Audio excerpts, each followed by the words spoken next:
ஆண்டவர் தமது உடன்படிக்கையை என்றென்றும் நினைவில் கொள்கின்றார்.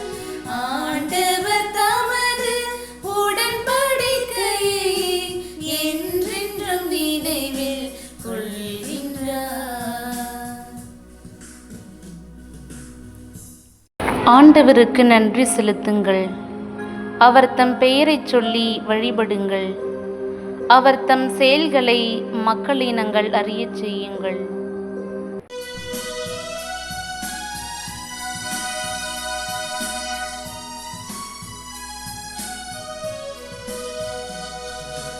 ஆண்டவர் தமது உடன்படிக்கையை என்றென்றும் நினைவில் கொள்கின்றார். ஆண்டவர் தமது உடன்படிக்கையை என்றென்றும் நினைவில் கொள்கின்றார். அவர் செய்த வியத்தகு செயல்களை நினைவு கூறுங்கள். அவர் தம் அருஞ்செயல்களையும் அவரது வாய் மொழிந்த நீதி தீர்ப்புகளையும் நினைவில் கொள்ளுங்கள்.